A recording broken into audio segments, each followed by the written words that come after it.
नमस्कार. मी प्रांजली स्नेहा सुनील. आज या सलूनच्या खुर्चीवर कोणती अभिनेत्री पाहायला मिळणार आहे? चला तर तिच्याबद्दल थोडक्यात जाणून घेऊयात. एक रील स्टार, त्यानंतर अभिनेत्री असा तिचा प्रवास.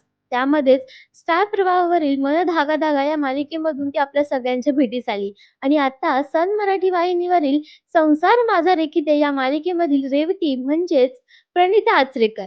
तर आता ना सगळ्यात चर्चेचा विषय झालाय तो म्हणजेच बिग बॉस आणि तुझा पण एक फ्रेंड आहे बिग बॉस मध्ये. हो. माझ्याच एरियातला आहे, ठाण्यातला आहे.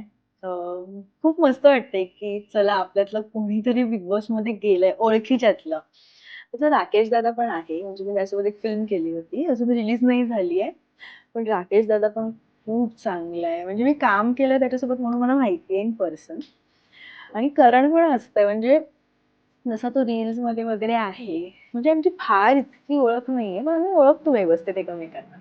आणि ऑफकोर्स एरियातला म्हटल्यावर माझा तर फुल सपोर्ट आहे त्याला. म्हणजे असं आता ऑडियन्स म्हणून तुला एक चॉईस दिला, राकेश बाप्पन आणि करण, तर दोघांपैकी कोणाला टाकला प्रॉब्लेम मध्ये मला इथेच. Oh God. ऑफकोर्स करण. बरं राकेश दादा. पण मी तुला सांगू का मजेशीर गोष्ट, आपण वोट करतो ना हॉटस्टार वरून, मी 50 वोट त्याला 50 वोट असंच करते दोघांना. हो हो येस. तसं मी हिंदी बिग बॉसला पण करायचे. प्रणीतला अर्धे, अर्धे ह्याला गौरव दादाला, गौरव खन्ना. अच्छा. बरं, ह्या शूटिंगच्या वगैरे सगळ्या तुझ्या गडबडीत तुझ्या ग्रुपला मिस करतेस का, की त्यांना भेटणं वगैरे कसं होतंय तुझं? अं, कुठला ग्रुप म्हणतेस, कॉलेजचा आणि रील्सचा. ग्रुप्सला तर मी खूप मिस करते. भेटणं होतं, इतकं नाही, सुट्टी वगैरे असली की होतं. पण आधीसारखे तशा रील्स वगैरे करायला मिळत नाहीये. जसं आम्ही फ्री असायचो की चला उठून कधीही जाऊ शकतो, तसं होत नाहीये. सो मी ते मिस करते. आम्ही आउटिंग मिस करतो. ते तर बरंचसं मिस होतं, पण ठीक आहे. ठीक आहे. काम तरी इम्पॉर्टंट आहे ऑफकोर्स.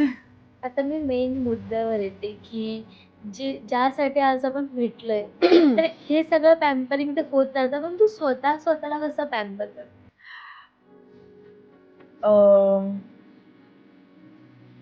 पॅम्पर म्हणजे मी खूप फूडी आहे. सो मी खूप खाते. चॉकलेट खाते. म्हणजे चॉकलेट माझं फार कमी झालंय खाणं. तुला माझ्याकडे बघून वाटतच असेल की मी काही कमी खात नाही. खाते म्हणजे मला असं घरगुती वगैरे असं बरंचसं आवडतं. म्हणजे व्यवस्थित बाहेरचं मी आधी खूप खायचे, पण ते एकंदरीतच कमी झालं. म्हणजे इच्छा नसते ना आपली, तसं झालंय. पण मी तसं पॅम्पर करते.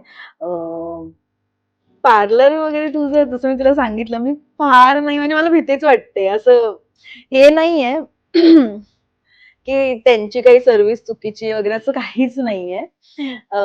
मी मी स्वतःच्या जीवाला खूप घाबरते. सो मी खूप अव्हॉइड करते. मग मी वॅक्स वगैरे असं सगळं करायला जाईन. मग कधी असेल तर आयब्रो करायला जाईन.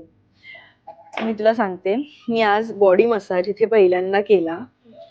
And I was so relax. म्हणजे माझं असं होतं की मी आता झोपते थोडा वेळ, बाकीचं नंतर करूया आपण. सो मी इतकी रिलॅक्स्ड होती. म्हणजे अजिबात हार्श नव्हतं ते, पण प्रेशर वगैरे सगळं करेक्ट होतं. आणि मी मी अजूनही त्या ह्याच्यातच आहे, मसाजच्या फेज मध्येच आहे. खरोखरच रिलॅक्स झालेली हो दिसते. हो हो एकदम. तर समजा जर आता इंटरव्ह्यू नसता तर ताई झोपली असती. हो ऑफकोर्स झोपले असते. बरं, पण तुझं योगा वगैरे घरी होतंय का? किंवा जिमला जाणं किंवा आणखी काय? बरं, एक आर्टिस्ट म्हणून ना तुम्हाला मेंटेन राहावं राहावं लागतं. मग लागतं. ते तू कसं ठेवतेस? मी फूड खूप अवॉइड करते. जसं तुम्हाला मी फूडी आहे, तर कधीतरी मी खाते, पण मी खूप अवॉइड करतेय. म्हणजे घरी पण मी सध्या आता स्वतःला सवय लावली की 7 पर्यंतच खायचं आणि मग नंतर नाही खायचं. नेक्स्ट डे जे काय आहे ते परत सुरू करायचं. सो एक 20 दिवस वगैरे झाले असतील. म्हणजे न्यू इयरचा तू प्लॅनच विचार माझा, रेझोल्युशन असेल जे काही आहे ते, तसा विचार करूच शकतेस. सो मी ते केलं आहे आणि मी खूप ट्राय करते आणि ते होतही आहे. काही हेल्थ इश्यूमुळे माझं पटकन वेट कमी होत नाहीये, जितकं गेन होतंय. सो त्या काही गोष्टी आहेत ज्या मी खूप पाळते. म्हणजे प्रिकॉशन्स हा पण मी म्हणजे ते करायचंच आहे मला. अशा गोष्टी आहेत त्या की हा हे करायचंच आहे मला तर आपण ते करूया. सो ते माझं सुरू आहे. तू एक वुमन आहेस तर आपल्याला मंथली सायकल किंवा हो. आपले जे पिरियड्स असतात आणि आपल्याला खूप मुलींमध्ये ना पीसीओडी किंवा पीसीओएस अशा गोष्टी पाहायला मिळतात आहेत. तर त्यावर तू स्वतः कसं तुला मेंटेन ठेवतेस?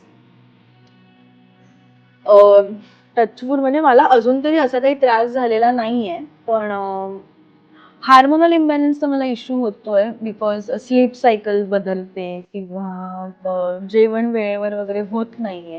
तो त्याचा त्रास होत होता. पण पेन वगैरे हे तर होतच. पण तू बघशील जेव्हा कळतं की माझी सायकल मला माहिती आहे डेट्स ऑफकोर्स, तर मी तेव्हा माझं हिटिंग पॅड किंवा जे काही असेल रोल ऑन वगैरे सगळं घेऊन मी फिरतच असते. सेटवर असू दे कुठेही असू दे. मी ते घेऊन फिरते कारण की यू नेव्हर नो आणि त्यात आपले मूड स्विंग्स तर इतके होतात लोकांना असं वाटतं की किती ओव्हर करते, सगळ्यांनाच होतं असं तसं. तर मूड स्विंग्स होतात पण मी खूप कंट्रोल करायचं बघते आणि मी माझं स्वतःच ते तू म्हणू शकतेस सेल्फ पॅम्परिंग. कारण की त्या दिवसात म्हणजे मग मी चॉकलेट्स पण व्यवस्थित खाते. मग मी काही कसलाच विचार करत नाही. मी वर्कआउट करते पण मी घरच्या घरीच करते. मी घरच्या घरीच डंबल वगैरे सगळं मागवलेलं आहे. सो जितकं होतं मी खूप आळशी आहे. मला खरंच आळस येतो. पण हे खूप गरज आहे करायचं. आय नो केलंच पाहिजे वर्कआउट. पण शूट शेड्यूल असं असतं ना, की ऑलरेडी 12 तासांची शिफ्ट असते आणि ट्रॅव्हलिंगला जातात जवळ-जवळ 4 तास आणि मग त्याच्यानंतर मी झोपणार कधी? सो वर्कआउटपेक्षा मी झोप प्रेफर करते. तुझ्या अशा काही डेली लाईफ मधले हॅक्स किंवा ब्युटी टिप्स आहेत का? की जे तू शेअर करू शकतेस? अं, मी ना ते आपलं रक्तचंदन असतं किंवा मग आंबे हळद असते, मुलतानी माती, चंदन ह्या सगळं हे मी म्हणजे जे नॅचरल जितकं आहे ना तेच मी बेसिकली फेसला फेस पॅक म्हणून वगैरे सगळं लावत असते. किंवा बाकीचं काय असं करायला गेलं तर मी ते फार लावत नाही आणि की माझी स्किन प्रॉब्लेमॅटिक आहे. सो मीच स्वतः ते अव्हॉइड करते, की मी लावू की नको लावू? कारण की आपल्याला माहिती नसतं. कधी-कधी आपल्याला रिएक्शन्स होतात. कधी-कधी डॉक्टरकडे जायला आपल्याला तितका वेळ नसतो. सो इट्स बेटर की अ, आपण जितकं नॅचरल आहे तितकं लाव. म्हणजे मी तुला सांगते मी केळ्याचं साल लाव, परत टोमॅटोज घास फेसवर. म्हणजे असे हॅक्स बघतो ना आपण जितके नॅचरल असेल टोमॅटो आणि शुगर ते करून फेसवर हे कर. परत पपयाचं साल लाव. सो मी असं बरंच माझं चालू असतं काय-काय घरीच, घरच्या घरीच. मला आई सांगते काय-काय हे नको करू, ते नको करू आणि मी तिचं ऐकून चालू असतं. बरं आता नवीन वर्ष चालू आहे, तर या वर्षात ऑडियन्सला काही दणका मिळणार आहे का तुझ्याकडून? की असा बॉम्बस्फोट होणार आहे का ऑडियन्सवर नाही. कुठल्या नाही. गोष्टीचा? लग्नाचं म्हणत असेल तर नाही. मी कामाच्या बाबतीत अच्छा विचारते. कामाचं ओके. म्हणजे अपकमिंग प्रोजेक्ट्स काय आहेत? नाही, रिलीज सध्या होणार तर आहे? अपकमिंग हेच आहे. आय रिअली विश की मी जो म्हणत होती राकेश बापटसोबत एक मूव्ही केलाय. सो तो आमचा यावा. सो आम्ही फक्त थांबलोय की कधी येईल. 3 वर्ष झाली आहेत त्याला. मी थांबले. आणि त्याच्यामध्ये बरीच जण आहेत. पियुष रानडे आहे. तुला परत लक्ष्मी निवास मधला विश्वा माहिती आहे? हो. तो आहे. अनुज प्रभू आहे. आहोत आम्ही सगळे. ते सगळे नामवंत कलाकार आहेत. हो. चांगली खूप छान वाटलं तुझ्याशी बोलून आणि तुला हे सेशन कसं वाटलं हे आम्हाला कळव आणि येस. त्याचबरोबर तुझे कोण फ्रेंड्स असतील ना त्यांना पण सांग म्हणजे आम्ही पण त्यांच्यासोबत हे सेगमेंट सेगमेंट करशील. Of course, of course. मला तर खूप मजा आली. मी तुला कळतच असेल मी इतकी रिलॅक्स झाले. मगाचपासून मी अशी हां, हां आणि ज्यापासून मसाज झालाय, त्यापासून म्हणजे मी डन आहे. आता मी कधी घरी पोहोचते आणि कधी झोपते. असं झालंय माझं. Thank you so much. Thank you so much तुला मला इथे बोलवलं. ऑफकोर्स मयुरीला पण इतकी छान सर्व्हिस दिली. Thank you so much.